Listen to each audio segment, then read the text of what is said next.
Mbah saya cerita ke Anda punya karomat, Anda boleh percaya belum? Tidak, saya cerita saya ini beda loh ya. Kalau Anda langsung menjelekkan Sayyidina Fakih Muqaddam, loh apakah betul dia mengatakan dan mengakui, dan bahasanya narasinya apa waktu beliau ngomong apa? Kecuali saya memandang dengan kebencian dengan kelompok Sayyidina Fakih Muqaddam, wah ini dusta dan sebagainya. Penyebaran Islam di Nusantara diklaim oleh mereka, makam-makam berkeramat diklaim oleh mereka. Kita pengen tahu keramatnya mana, keramat apa? Keramat dan khurafat itu beda, Pak. Bukankah sering kita dengar ulama cerita Isra Mi'raj yang dilakukan Nabi adalah menghadap kepada Allah dalam Isra Mi'raj, dan itu hadiah buat kita, sehingga seorang muslim sehari tidak kurang berisra Mi'raj 5 kali, yaitu dengan sholat. Loh, ini bukan pembelaan kepada Sayyidina Fakih Muqaddam dan sebagainya, kita membela kebenaran. Apalagi kalau kita mendengar ceramah-ceramah orang yang ngaku keturunan Nabi tapi kemudian membuat hoax, muncul ajaran-ajaran khurafat itu dari mereka yang mengaku keturunan Nabi, bahwa ada leluhur mereka yang sanggup mi'raj satu malam 70 kali. Bayangkan, menemui Gusti Allah 70 kali satu malam. Nabi itu seumur hidup hanya satu kali. Ngomong apa itu? Tidak mungkin lah kita percaya. Kalau Anda tidak percaya kalau itu kali, kalau itu Sayyidina Fakih Muqaddam ngomong apa kira-kira? Bukunya di mana bunyinya? Siapa yang menukil cerita ini? Bisa jadi ada dimasukkan sesuatu yang berlebihan, bisa jadi. Sementara telah disepakati adalah seorang alim besar Sayyidina Fakih Muqaddam. Kalau ada berita yang aneh-aneh, bisa saja. Kan banyak dikatakan oleh para ahli tasawuf, alangkah banyaknya al-madbu', seorang imam rusak gara-gara atba' pengikut. Berlebihan. Ayo. Ahli nasab di Indonesia yang ahli betul saya tidak tahu. Karena ini ilmu yang sangat jarang.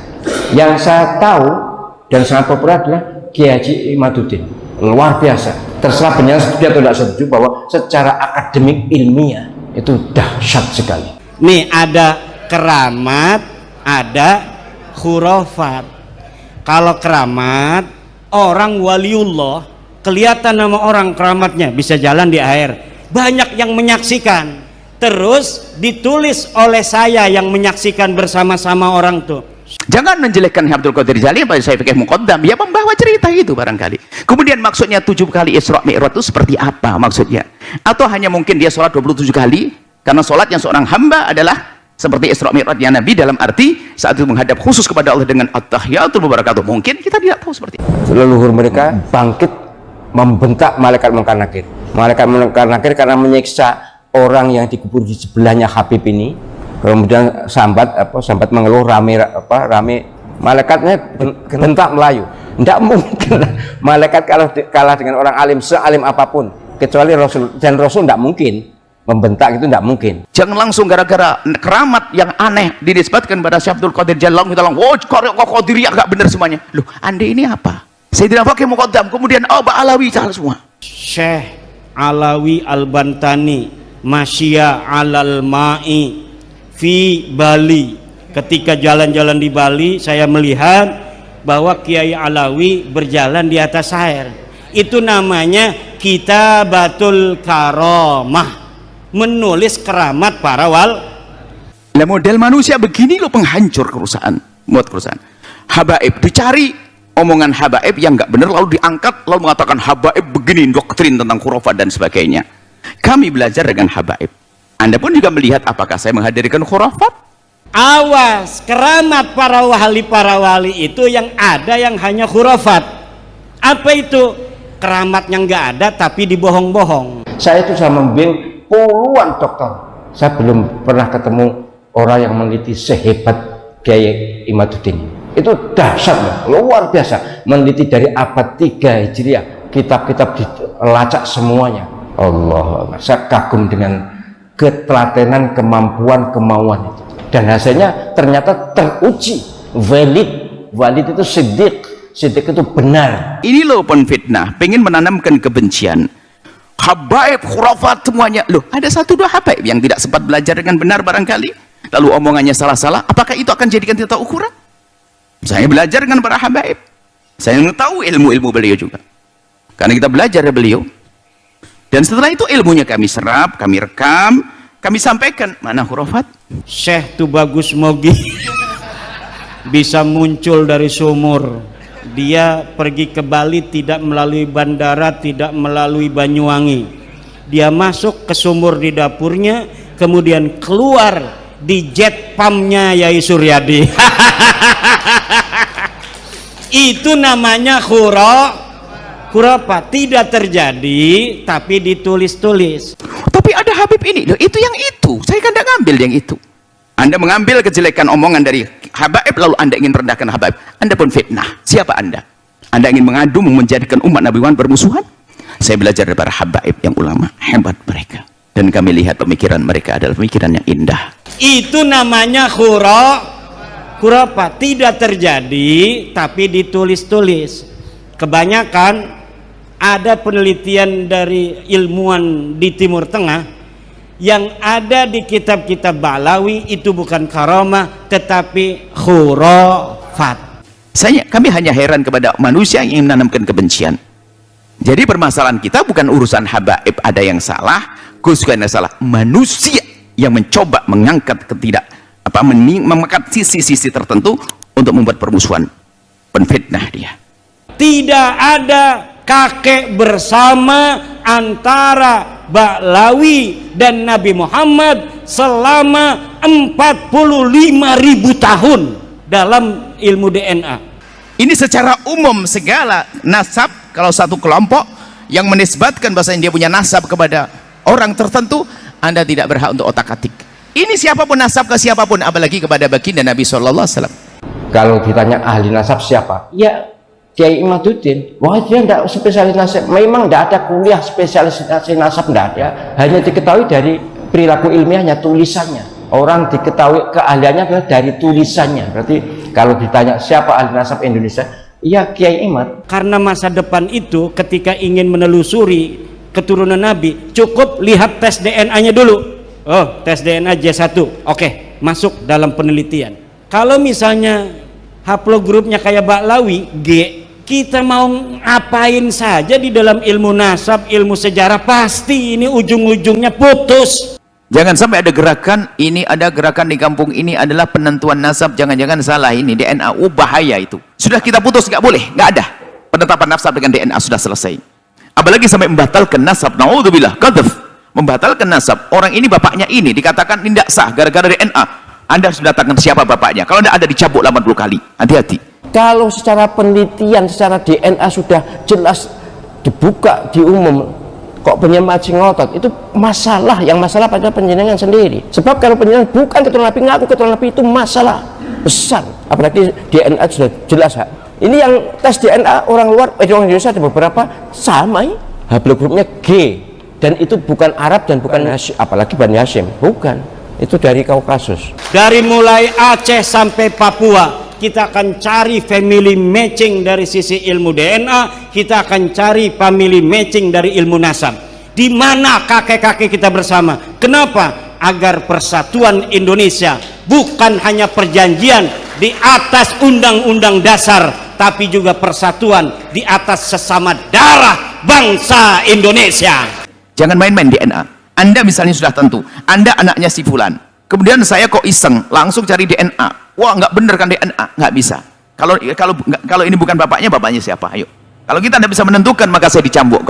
Hati-hati. Intinya, jangan main-main DNA deh. DNA adalah masalah penemuan-penemuan baru, tapi bukan untuk menentukan nasab. Hei hamba Allah, jangan bikin gaduh malah dalam umat. Kalau DNA ini diterapkan, wah ini heboh semuanya.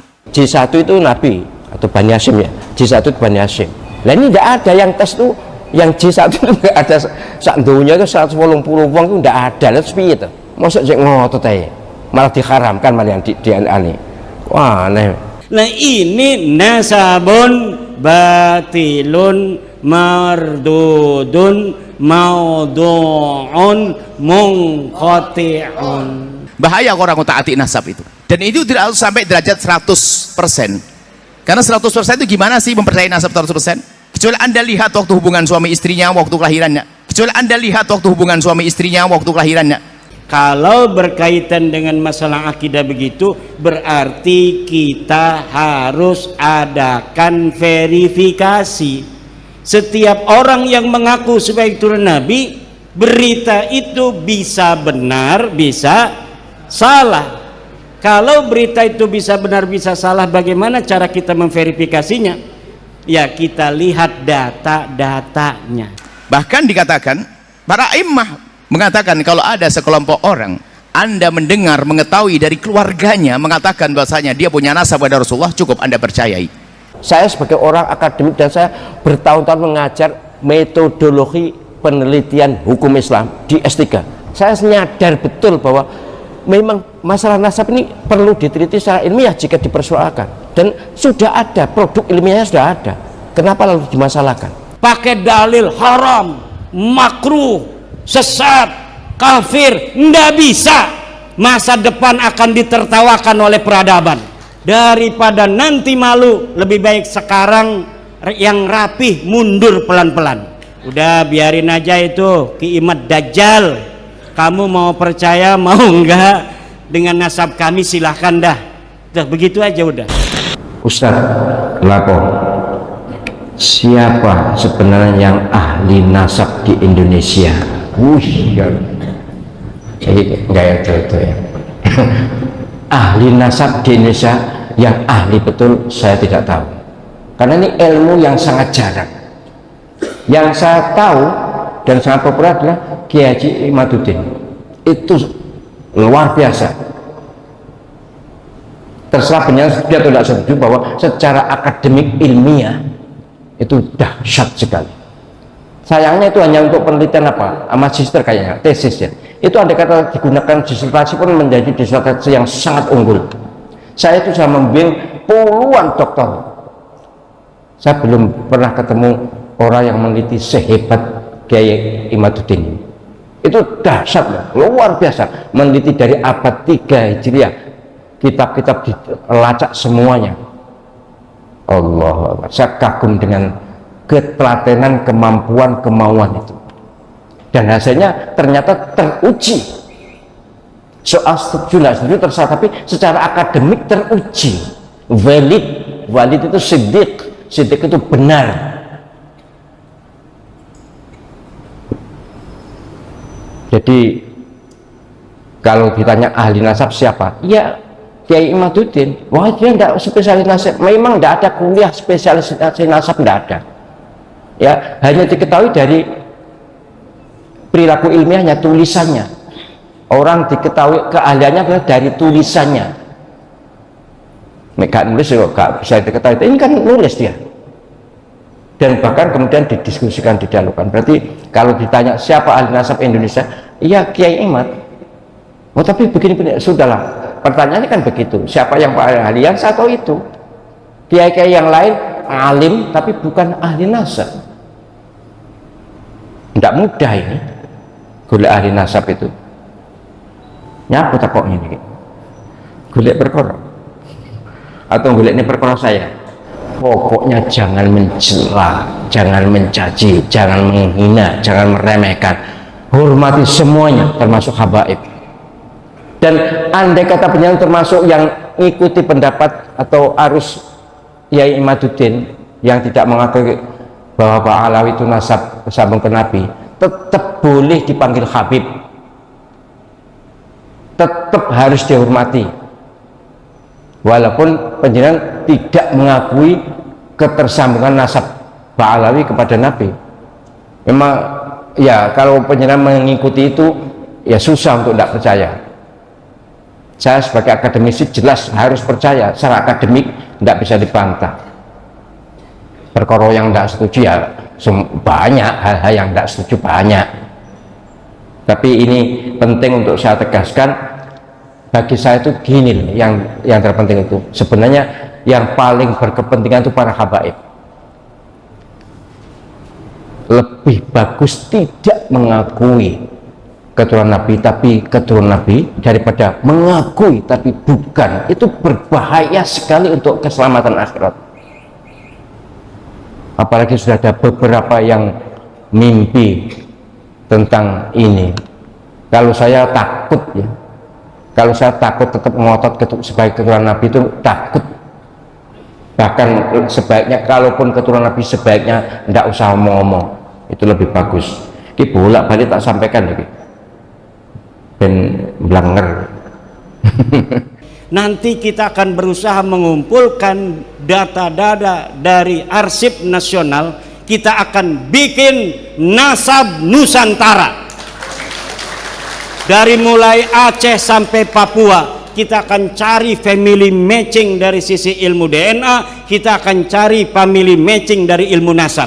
Di mana kakek-kakek kita bersama? Kenapa? Agar persatuan Indonesia bukan hanya perjanjian di atas undang-undang dasar, tapi juga persatuan di atas sesama darah bangsa Indonesia. Suku boleh berbeda, agama boleh berbeda, tapi kita memiliki luhur yang sama, leluhur Nusantara. Ini yang akan kita lakukan masa depan. Kenapa? Menghadapi bagaimana sekarang ada upaya-upaya orang bukan orang Nusantara ingin menguasai Nusantara dengan membelokkan sejarah-sejarah Nusantara. Perjuangan-perjuangan orang-orang Nusantara diklaim sebagai perjuangan dia. Penyebaran nilai-nilai moral bangsa Indonesia diklaim oleh mereka. Penyebaran Islam di Nusantara diklaim oleh mereka. Makam-makam berkeramat diklaim oleh mereka. Kita pengen tahu keramatnya mana? Keramat apa? Keramat dan khurafat itu beda, Pak. Ya. Nih ada keramat, ada khurafat. Kalau keramat, orang waliullah kelihatan nama orang keramatnya, bisa jalan di air, banyak yang menyaksikan, terus ditulis oleh saya yang menyaksikan bersama-sama orang tuh, Syekh Alawi Al-Bantani Masya alal ma'i fi Bali. Ketika jalan-jalan di Bali, saya melihat bahwa Kiai Alawi berjalan di atas air. Itu namanya Kitabatul Karomah, menulis keramat para wali. Awas, keramat para wali itu yang ada yang hanya khurafat. Apa itu?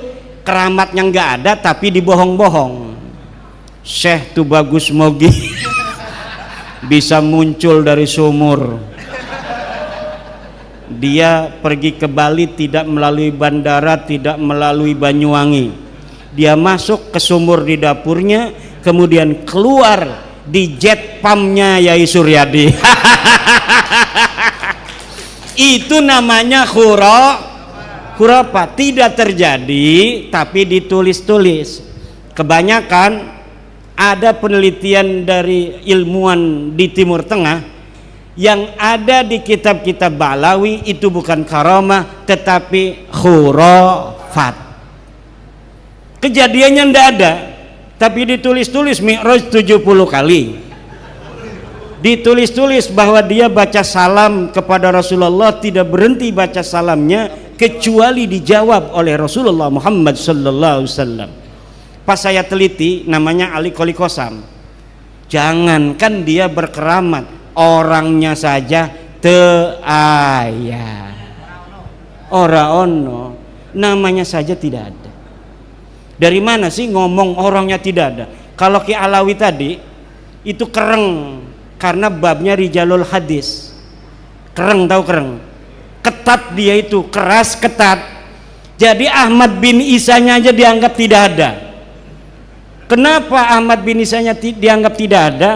Karena Ahmad bin Isa ditulis oleh Ba'lawi sekarang katanya seorang muhaddis, seorang perawi hadis. Kalau ditulis perawi hadis harusnya namanya sudah ada di kitab Rijalul Hadis.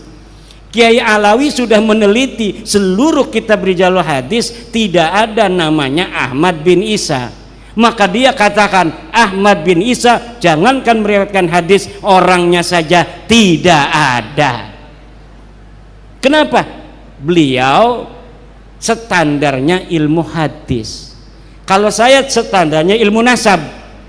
Dalam ilmu nasab, karena ilmu nasab adalah bagian dari sejarah, maka kitab yang paling dekat masanya dengan Ahmad bin Isa itu menyatakan apa? Apakah dia ada ataukah tidak ada? Walau bukan kitab sezaman, tapi yang paling dekat ditemukan yaitu kitab Tahdzibul Ansab 435 Hijriah.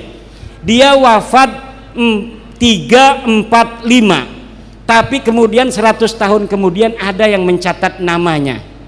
Nah, ini di dalam ilmu sejarah bisa kita ambil karena apa? Tidak ada yang mencederai dia, tidak ada yang menolak kitab sebelum dia.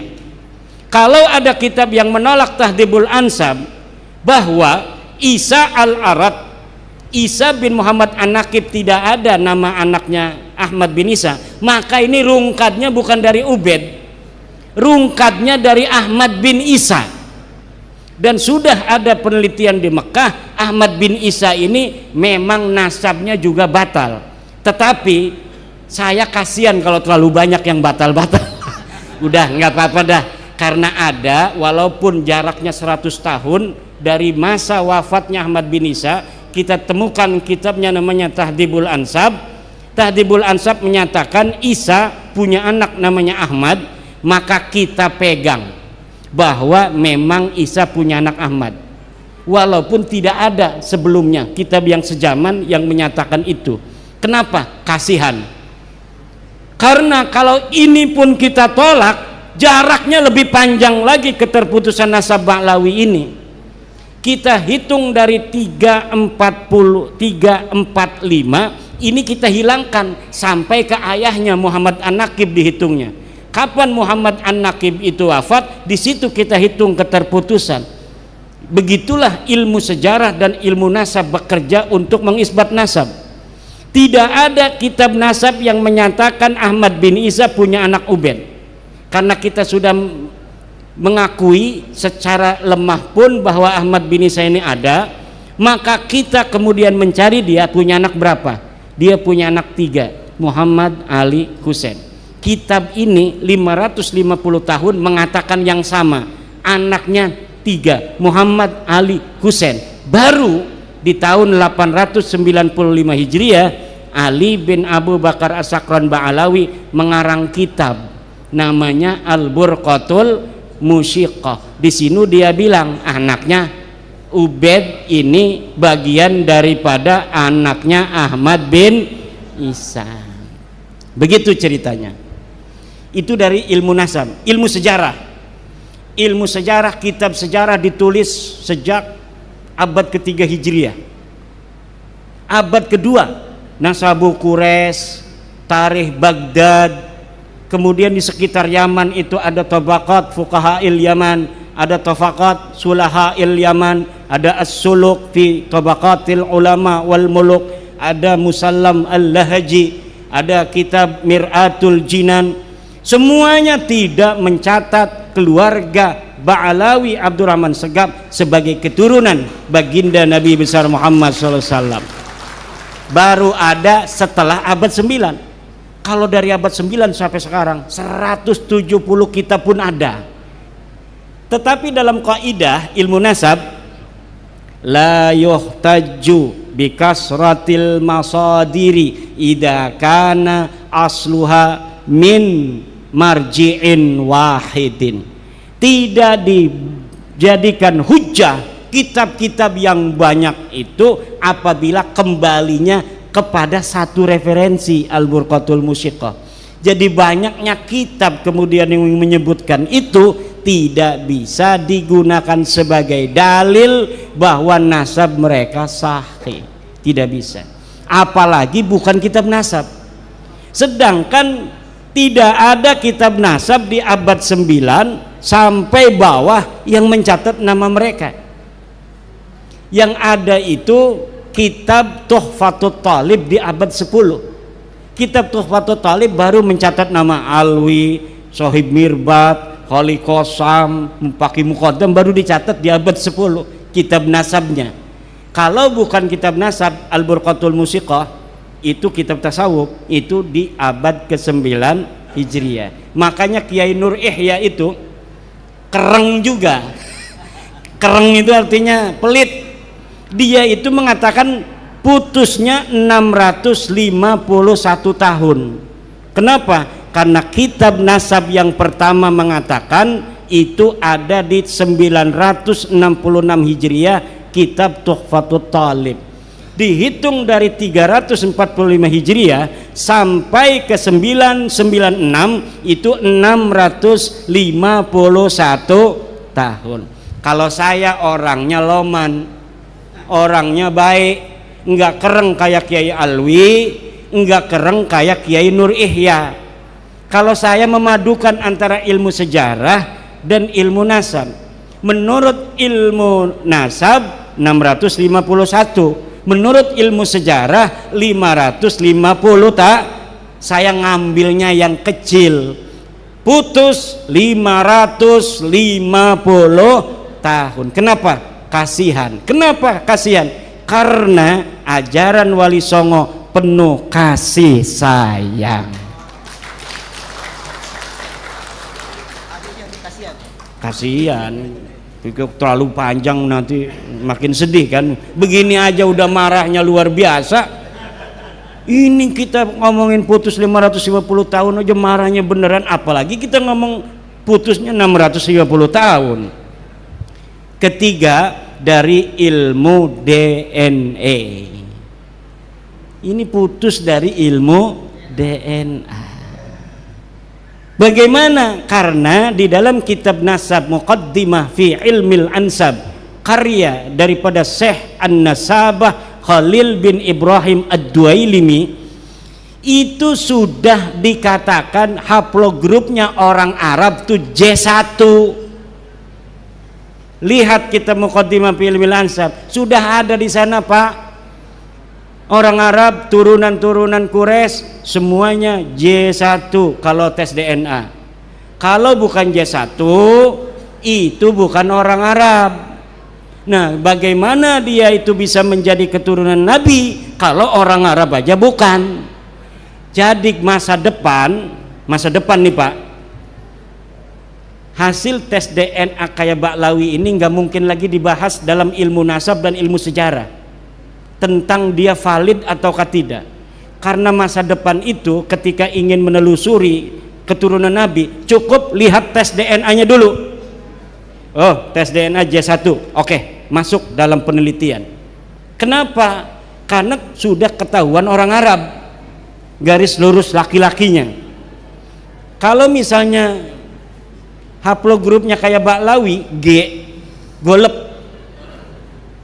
Kita mau ngapain saja di dalam ilmu nasab, ilmu sejarah, pasti ini ujung-ujungnya putus. Kenapa? Tidak ada kakek bersama antara Ba'lawi dan Nabi Muhammad selama 45.000 tahun dalam ilmu DNA. Kita ini punya kakek bersama. Saya Ki Alawi mengaku sama-sama keturunan Sunan Gunung Jati, pakai mengaku. Itu bisa dibuktikan nanti dari tes DNA. Tuh bagus Mogi tes DNA, saya tes DNA, ini tes DNA. Nanti kakek bersamanya ada nggak di 400 tahun? Kalau kakek bersamanya ada di 400 tahun, sah mengaku keturunan Sultan Hasanuddin. Kenapa? Karena Sultan Hasanuddin dan kita hari ini itu jaraknya 400 tahun atau 500 ya, 500 tahun. Kalau misalnya pas tes DNA Abdi ya jeung Ki Alawi pas di tes DNA kakek bersamanya 50.000 tahun, nggak mungkin ini keturunan daripada kami ini. Salah satunya pasti ada yang salah dari keturunan Sultan Hasanuddin. Kenapa? Sultan Hasanuddin ada kakek bersama yaitu 500 tahun. Itu cara bekerja ilmu DNA. Pakai dalil haram, makruh, sesat, kafir, nggak bisa. Masa depan akan ditertawakan oleh peradaban. Daripada nanti malu, lebih baik sekarang yang rapih mundur pelan-pelan. Daripada masa depan malu, lebih baik sekarang mundur pelan-pelan. Udah biarin aja itu Ki Imad Dajjal. Kamu mau percaya mau enggak dengan nasab kami silahkan dah. Udah begitu aja udah. Karena kalau enggak begitu semakin dia itu Saya mau kemana? Nggak boleh. Saya mau kemana? Saya makin terkenal. Makin terkenal, makin banyak yang pengen. Ini udah undangan ceramah ke Kalimantan kemarin dari Malaysia, numpuk sekarang. Bikin sibuk saya juga ini. Ini yang angkat saya Baklawi. Semakin dia tidak percaya, semakin orang banyak percaya. Semakin dia punya buat-buat dalil-dalil palsu, manuskrip-manuskrip palsu, semakin orang cerdas-cerdas baca. Coba baca kitab buku Keabsahan Nasabalawi itu. Dia ngomong tidak ada dalil kitab sejaman, tapi dia bikin manuskrip palsu. Saya sudah tulis manuskrip palsu Baklawi versi Rumel Abbas. Bisa di-download. Bagaimana kepalsuannya itu? Dia bikin kitab tahun 1960. Seorang Baklawi bikin kitab tahun 1960, tapi ditulisnya di situ dibikin tahun 640 Hijriah. Dari mana eta Ki Imad nyaho bae cina eta palsu? Dari berbagai macam literatur tentang orang yang disebutkan itu. Pengarangnya katanya namanya Sa'duddin Az-Zifari, 640 Hijriah, katanya murid Faqih Muqaddam. Bagaimana dia jadi murid Faqih Muqaddam sedangkan Faqih Muqaddam teu aya jelmana ge? Teu aya. Ini kita Nusantara ngomong Bali oke, ngomong Sunda oke, ngomong Jawa kita mah bisa. Ki Alawi ora bisa ngomong Jawa. Ana ning Pulau Jawa ora bisa ngomong Jawa. Usir iki wong ki. Kudu bisa ngomong Jawa. Ini ngomong Jawa nih kayak wong Jawa Osing. Jawa Osing, Jawa Banyumas, Tegal, Cirebon mirip karo Jawa ning Banten. Ning Banten iku Pak, ngomong Jawa 3 kabupaten yang paling banyak. Di kabupaten saya itu Tangerang, mayoritas Sunda, tapi ada 7 kabupaten yang bahasanya Jawa. Tapi Jawanya lucu. Dibawa ke Jawa Tengah, orang Jawa Tengah nggak ngerti. Saya ngomong Jawa, orang Jawa Tengah nggak ngerti. Ini sebenarnya siapa sih saya ini? Ngomong Sunda lama-lama nggak bisa saya. Ngomong Jawa, tapi ketika di Jawa Tengah, orang Jawa Tengah nggak ngerti juga bahasa Jawa saya. Katanya ada orang Maduranya, orang Madura ngomong saya nggak paham juga. Orang Bali ngomong kalau lagi bahasa Indonesia saya paham, orang Bali ngomong enak didengarnya kan. Ada getar-getarannya itu. Logat Bali itu. Logat Betawi. Indonesia ini beragam dan Indonesia ini diciptakan dalam realitas keberagaman yang luar biasa, kekayaan alamnya dan kekayaan budaya dan peradabannya tidak boleh dikuasai selain oleh putra-putri Nusantara.